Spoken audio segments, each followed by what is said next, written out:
Góðan daginn. Það voru smá tæknileg vandræðin hjá okkur en við ætlum að fara að keyra þetta í gang núna. Velkomin á opinn streymisfund viðskiptagreiningar Landsvirkjunar undir yfirskriftinni Hvað er að frétta af raforkuverði? Dagný Ósk heiti ég og forstöðumaður viðskiptagreiningar og þróunarmarkaða á sviði sölu þjónustu hjá Landsvirkjun. En við í viðskiptagreiningu gegnum því hlutverki að greina viðskiptaumhverfi Landsvirkjunar og fylgjast með stöðu og þróun á þeim mörkuðum sem snerta fyrirtækið. Með mér hérna í dag eru sérfræðingar úr teymi viðskiptagreiningar, þeir Jónas Hlynur og Haukur Ásberg, sem ætla að kafa aðeins ofan í raforkuverð, áhrif á þætti þess og þróun. En áður en við vindum okkur yfir í raforkuverðið, þá ætla ég aðeins að fara yfir það hvernig íslenska raforkukerfið er. Þar að segja hvernig raforkan flæðir frá orkuvinnslu til endanotenda og hvaða aðilar þetta eru á þessu markaði. Á Íslandi erum við í einstöku raforkukerfi, þar sem við vinnum raforku úr 100% endurnýjanlegum orkugjöfum. Við erum með vatnsafl og jarðvarma og einnig smávindi og meira á leiðinni. En þetta eru núna samtals það bil 20 teravattstundir á ári.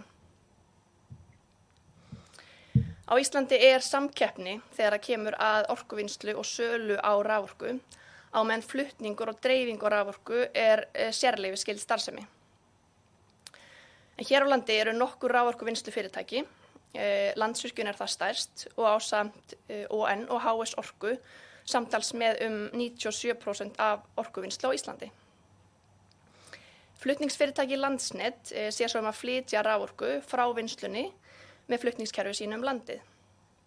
Raforkan fer svo á endanum annarkvort til stórnotenda eða áfram í gegnum dreifikerfið og fer þá inn á almenna markaðinn til heimila og smærri fyrirtækja.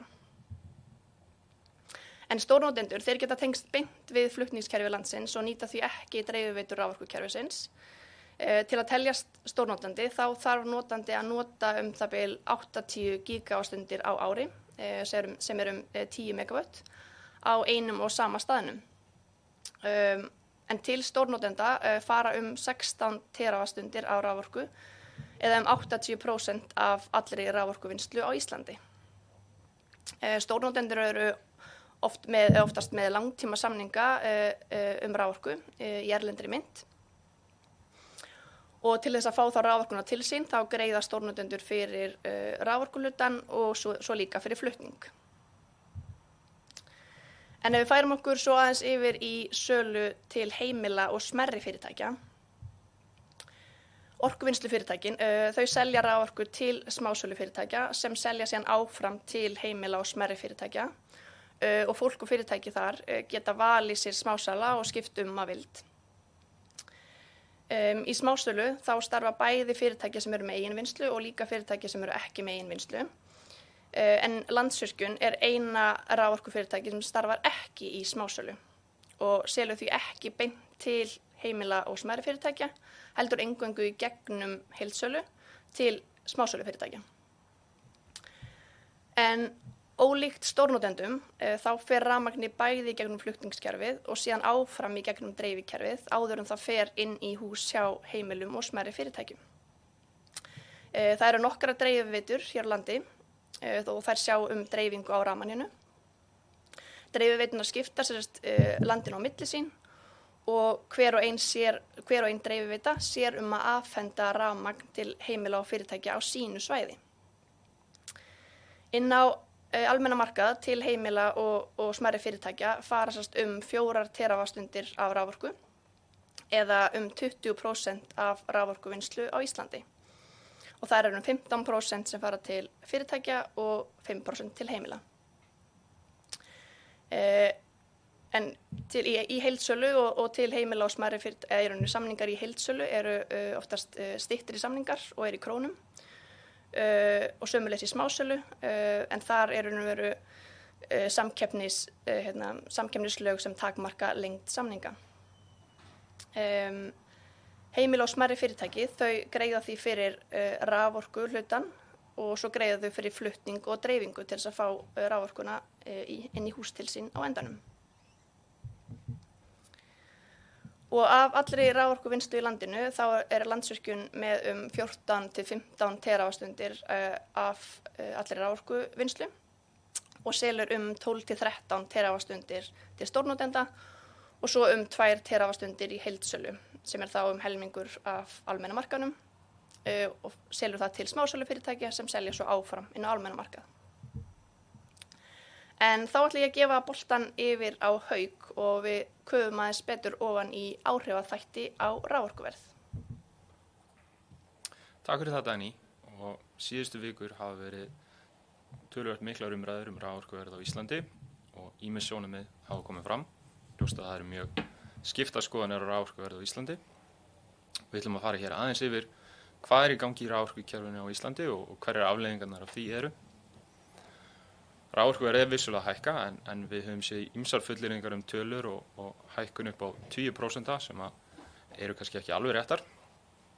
En við hjá Landsvirkjun höfum reynt að benda á það að raforkuverð á stóru leyti afleiðing af ákvörðunum fortíðinnar og samkvæmt raforkulögum og stefnu íslenskra stjórnvalda raforka markaðsvara og því verð á raforku ekki miðstýrt af neinum aðila, heldur ræðst verðið á markaði byggt á undirliggjandi þáttum. Og ef við komum aðeins í þessa undirliggjandi þætti, þá einn af þáttunum sem hefur hvað mest áhrif á raforkuverð og í raun stjórnar framboði til lengri tíma uppbygging raforkukerfisins. Það nýting hagkvæmra virkjunarkosta, sterkt og skilvirkt flutningskerfi og tímanlega fjárfestingar í raforkukerfinu sem nýtast vel. Og hér hefur Ísland sögulega staðið sig mjög vel og þetta kannski stærsta ástæða þess að raforkuverð hefur hér sögulega verið lágt í alþjóðlegum samanburði og almennt mjög stöðugt að í fortíðinni tóku við mjög góðar ákvarðanir að byggja upp hagstætt raforkukerfi sem hefur reynst þjóðinni mjög vel.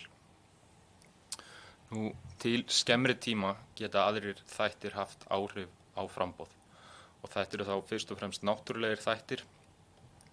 Þannig getur innrennsli í lón verið undir eða yfir meðaltali.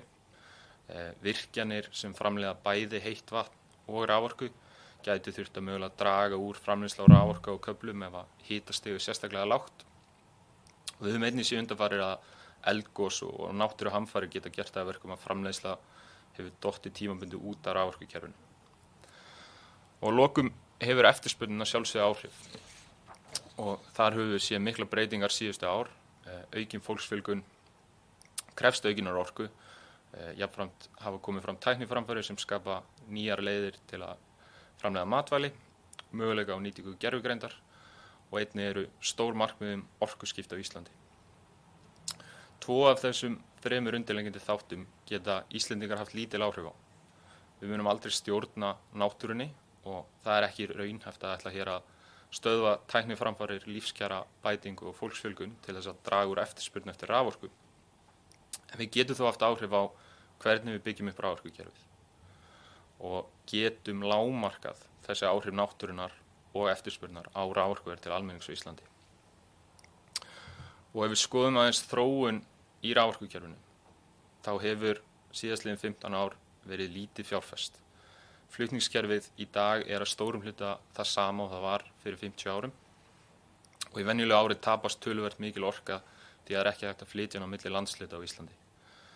Ekki hefur verið tekin skóflustunga að stórri aflstöð í tæp 10 ár og á sama tíma hefur íbúum landsins fjölgað yfir 50.000. Og auknum íbúafjölda fylgir að sjálfsögðu meira en bara aukin notkun heimila á raforku. Auknum íbúafjölda fylgja fleiri störf og aukin umsvif í atvinnulífinu. Það aukin þörf fyrir íbúðarhúsnæði og það þarf að tryggja verðmætasköpun til að standa undir lífskeiðum þessara einstaklinga.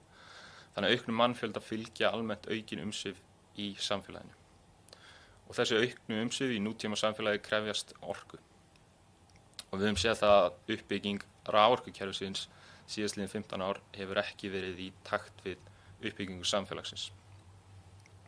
Nú, Landsvirkjun hefur ítrekað bent á þessa stöðu sem á sjóndeildarhringnum. Greiningar bæði Landsvirkjunar en einnig Orkustofnunar, Landsnets og annarra aðila hafa sýnt fram á að raforkukerfið eins og í dag ræður ekki við vöxt samfélagsins án viðbótar fjárfestingar. Til viðbótar þá hafa stjórnvöld sett metnaðarfull markmið orkuskipti. og einhverjum tímapunkti kemur að því að þær góðu ákvarðanir sem við tókum í fortíðinni hætta að verða ráðandi í raforkuverði og skortur á ákvörðunum síðustu ár fara að skipta meira máli. Til viðbótar við þessi langtíma áhrif sem við höfum fjallað þá höfum við einnig séð mjög slæma stöðu til skemmri tíma. Vatnafar hefur verið slæmt í 18 mánuði og vatnsæði í Þórisvatni hefur aldrei verið jafn lág á sama árstíma og hún var í haust. Sem betur fyrir hefur staðan batnað lítillega síðan þá og nú á svipuðum stað og í fyrra. En á myndinum að sjá að vatnsstaða í Þórisvatni, sem stærsta lón Landsvirkjunar á Suðurlandi, ennþá langt undir meðaltali. Þessi slæma vatnsstaða hefur enn meiri áhrif á raforkukerfið en ella vegna þess að takmarkanir í flutningskerfinu sem kom í veg fyrir að hægt sé að flytja orku frá Norðausturlandi yfir á Suðvesturlandi þar sem eftirspurnin hvað mest. Einnig hefur gangsetning á nýjum virkjunarkostum á Suðurlandi tafist vegna kæruferla sem gerir kerfið enn útsettara fyrir slæmum vatnsárum sem þessum. Það þó mikilvægt að hafa í huga að þessi staða sem hér lýst ekki varanleg. Vatnafar sérstaklega óhagstætt þessar mundir en það mun lagast með tímanum. Og fjallað hefur verið að hér sé sáttmáli samfélagsins að raforkuverð á Íslandi eigi að vera stöðugt og lágt til almennings. Við getum kosið að halda í þau gildi sem hér voru við lýði þegar raforkukerfið var byggt upp og taka skynsamar ákvarðanir að byggja upp hagkvæmt raforkukerfi sem tryggir stöðugt raforkuverð til almennings. Nú ætlar Jónas Hlynur aðeins að fara yfir hvaða afleiðingar þetta hefur haft á raforkuverði. Já, takk ykkur. Við ætlum aðeins að fara yfir þróunina á raforkuverði og byrjum á nokkrum svona fréttaskotum bara frá undanförnum vikum og það má alveg segja að það heilmargt að frétta af raforkuverði. Og þarna hafa fjölmiðlar og greinendur verið að rýna í nýlega þróun á opnu viðskiptavettvangi þar sem það eru viðskipti sem eiga sér stað á milli orkufyrirtækjanna. En það er lítið magn á bak við þessi viðskipti og við munum svona kafa aðeins ofan í þetta nánar á eftir. En svo einnig verið í umræðinni verðhækkun í smásölu hjá notendum á almennum markaði sem eiga í viðskiptasambandi við sölufyrirtækin. Og svo birti ASI nýlega greiningu á smásöluverði og hvernig það hefur verið að þróast. Þannig að það mikil umfjöllun raforkuverð og við vildum endilega setja þetta í samhengi. Ef við byrjum á forgangsorkuverði Landsvirkjunar, þá hefur það verið stöðugt og lækkað að raunvirði frá því að raforkulögin voru sett. Það hefur lækkað 7% að raunvirði frá 2006 til 2024.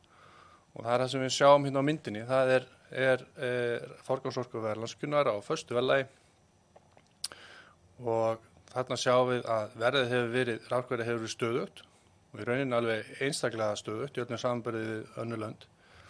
Við auðvitað búum í þessu einstaklega kerfi og með 100% endurnýjanlegu orku og við erum með viðskiptafyrirkomulag sem fram í tíman og viðskiptafyrirkomulag sem við höfum aðlagað að okkar kerfi og það leiðir einmitt fram þennan mikla stöðuleika sem við sjáum á myndinni. En ef við horfum á breytinguna á milli 2023 og svo 2024 þá erum við að sjá 5% hækkun á forgangsorkuverði Landsvirkjunar á föstu verðlagi. Og það eins og Haukur fór yfir áðan, það auðvitað bara þessi gríðarlega þrönga staði í raforkukerfinu og þessi verðhækkun bara endurspeglar þá stöðu.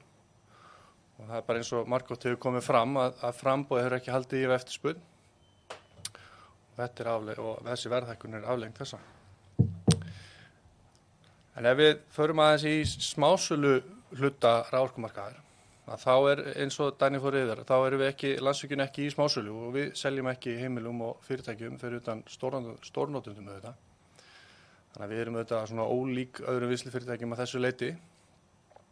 En á myndinni sjáum við smásöluverð sölufyrirtækjanna og á föstu verðlagi og þarna þá virðisaukaskattur og önnur gjöld innifalin eins og heimilin greiða. Og það samkeppni í smásölu og þannig að sölufyrirtækin eru að keppast það að selja til heimila og minni fyrirtækja og sinna endanotenda. Og við sjáum hann á myndinni hvernig þetta söluverð fyrirtækjana hefur verið að þróast frá setningu raforkulána og við höfum dregið þarna sérstaklega fram hæsta og lægsta verðið sem að hefur staðið heimilum og almenningi til boða. En það samkvæmt gögnum Eurostat þá lægsta raforkuverð til heimila á Íslandi. Þannig að við höfum notið, þannig að heimilin og fyrirtæki hafa notið góðs af þessu einstaka kerfi okkar. En það var ákveðin breyting á smásölumarkaði fyrir rúmum 5 árum síðan og þá komu inn ný sölufyrirtæki sem fóru í rekstur og fóru í samkeppni við þau fyrirtæki sem höfðu áður sinnt þessum markaði. Og við sjáum það í gögnum hérna sem við höfum frá Eflu að það gliðnar svona á milli hæsta og lægsta verðs þegar að fyrirtækjunum fjölgar og samkeppnin harðnaði enn frekar. Og það auðvitað áhugavert að raunverð af föstu verðlagi þá hefur söluverð til heimila og minni lækkað raunverði. Þannig að þessi samkeppni hefur verið gríðarlega hörð og neytendur borið áminning af því.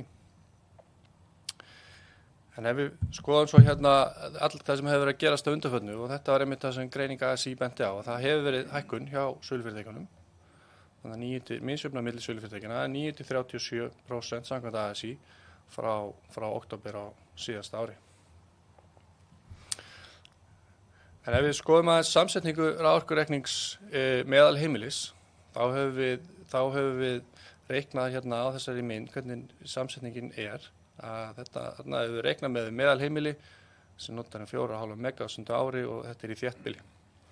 Og stærsti kostnaðurinn þarna fyrir flutning og dreifingu og það 50% og flutning og dreifing sérleyfisskyld starfsemi og það er þá Orkustofnun sem ákvarðar kostnaðinn við það að veita þessa þjónustu og hefur svo eftirlit með honum.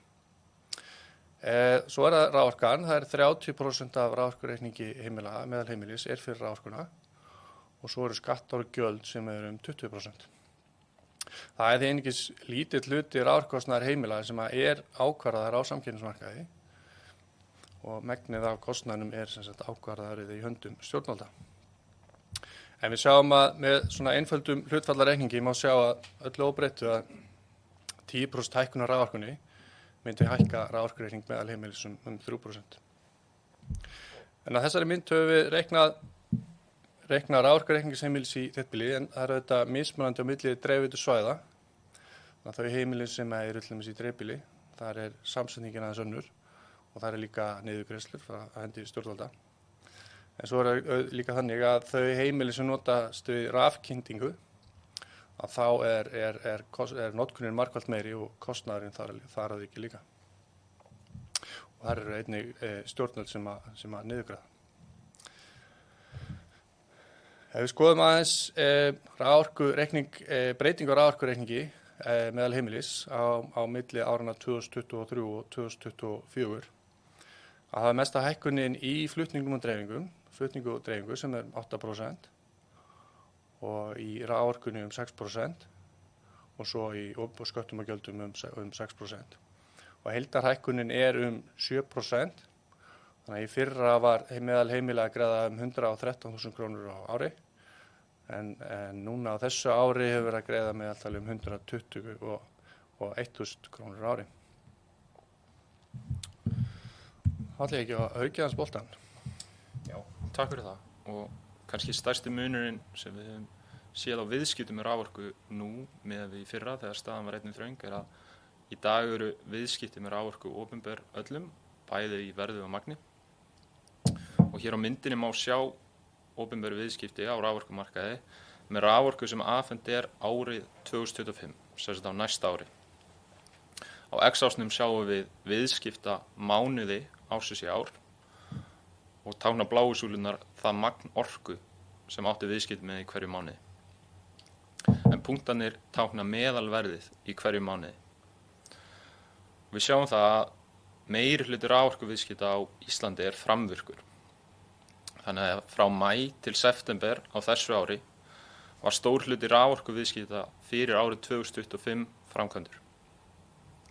Samtals seldist rúm terawattstund af raforku sem afhent verður á næsta ári fóru viðskipti fram á verði sem var í kringum 8.000 krónur á megawattstund eða 8 krónur á kílówattstund. Við sjáum svo einnig að síðustu 3 mánuði hafa fremur lítil viðskipti átt sér stað miðað við mánuðina undan. Á þessum tíma hefur staðan í raforkukerfinu verið einstaklega þröng og hafa verð í þeim viðskipti sem hafa átt sér stað endurspeglað þá stöðu.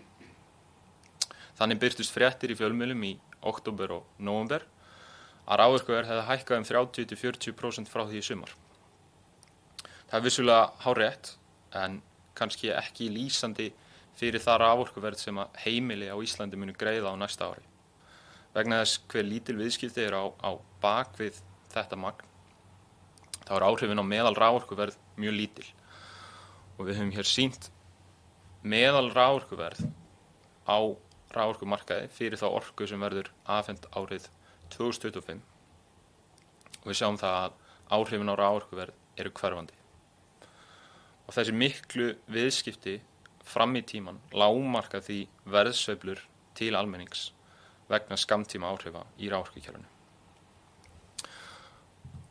Og það er almennt svo að raforkuviðskipti á Íslandi eru að stóru hluta í formi framvirkar viðskipta, sem þýðir að það er samið orkuna fram í tíman. Alveg eins og við höfum í dag samið 80–100% af þeirri orku sem almennir notendur þurfa fyrir næsta ár. Hér höfum við gögn frá Orkustofnun hversu mikið er búið að tryggja af þörf almennra notenda á næsta ári. Og við getum jafnframt séð að 60–80% af þeirri orku sem þarf árið 2026 er nú þegar búið að tryggja. Það eru því engar forsendur til að ætla að raforkuverð sé að fara stökkbreytast hér á næstu 1–2 árum. Meiri hluti þeirra viðskipta sem að munu eiga sér stað er nú þegar bundin í samningum. Í samráðsgátt eru einnig tillögur frá stjórnvöldum að sölufyrirtækjum sé í raun gerð skylda til að festa ákveðið hluti viðskipta fram í tíman, eins og þau nú þegar gera og vilja helst gera. Og það er það meðal annars til þess að vernda almennotendur frá verðáhættu, en einnig bara til þess að tryggja að næg orka sé til staðar fyrir almennotendur. Já, fyrir maður eins og yfir hvernig almenni markaðurinn hefur í forgangi hjá Landsvirkjun. Við sjáum hérna á myndinni hvernig framleiðsla Landsvirkjunar stendur undir 50–55% af þeirri orku sem að almennir notendur þurfa. Og þessa orku selur Landsvirkjun til annarra sölufyrirtækja sem selja svo áfram til endanotenda.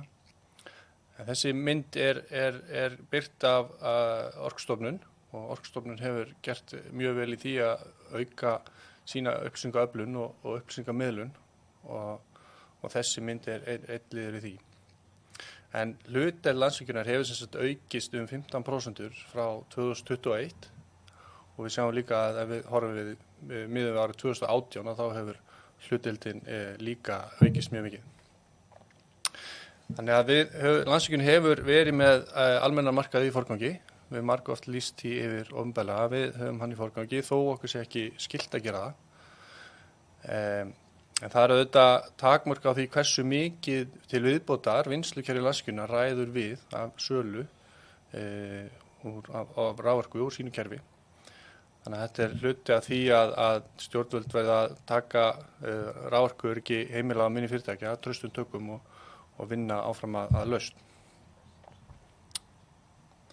Það hefur líka verið töluvert rætt gagnaver og hérna á myndinni sjáum við gögn frá Orkustofnun sem að sýnir raforkunotkun gagnavera frá öllum raforkusölum, ekki bara Landsvirkjun. Og þarna sést að raforkunotkun gagnavera er að dragast saman 60% frá síðasta ári. Og það hefur, og svo ef við lítum til okkar sölu Landsvirkjunar, þá salan okkar núna þriðjungur af því sem hún var árið 2022. Og Landsvirkjun hefur alveg verið skýr með það að við höfum viljað fasa út sölu á raforku sem fer í rafmyntagröft og frekar vilja selja til gagnavera sem að sinna gagnavinnslu og flóknum reikniaðgerðum. Þannig að rafmyntirnar eru á hraðri útleið á Íslandi. En ef við drögum daginn saman að þá þetta greiðlega krefjandi staða á raforkumarkaði og hún hefur áhrif á raforkuverð og Landsvirkjun hefur forgangsraðað almennu markaði og hefur aldrei selt meira og okkar framboð stendur undir 50-55% af notkunin á almennu markaði og vinnslu geta okkar takmarkar hversu mikið við getum selt til viðbútar. Og raforkuverð hafa verið að endurspegla krefjandi stöður raforkukerfinu og ef við horfum á okkar gögn þá sjáum við að það er 5% hækkunar raunverði milli ársins 2023 og 2024. Og svo ef við svo Haukur fór yfir áðan, ef við skoðum það sem eru frágengin viðskipti á opnum viðskiptavettvangi, þá bendi það til 9% hækkunar á nafnvirði á milli árna 2024 og 2025. Hver raunhækkunin verður svo verður að koma í ljós, en hún gæti verið sambærileg á milli og var á milli árna 2023 og 2024. En svo það þessi krefjandi tímar framöndan og það bæði Landsnet og Orkustofnun sem að hafa í sínum spám bent á að það verði lítið sem ekkert framboð sem bætist við á allar næstu árum á meðan að eftirspurn heldur áfram að vaxa. Þannig að það eru svona næstu virkjanir sem að komast í vinnslu eru virkjanir Landsvirkjunar og við höfum svona margótt farið yfir það hvernig það verið margar hindranir í þeirri vegferð hjá okkur.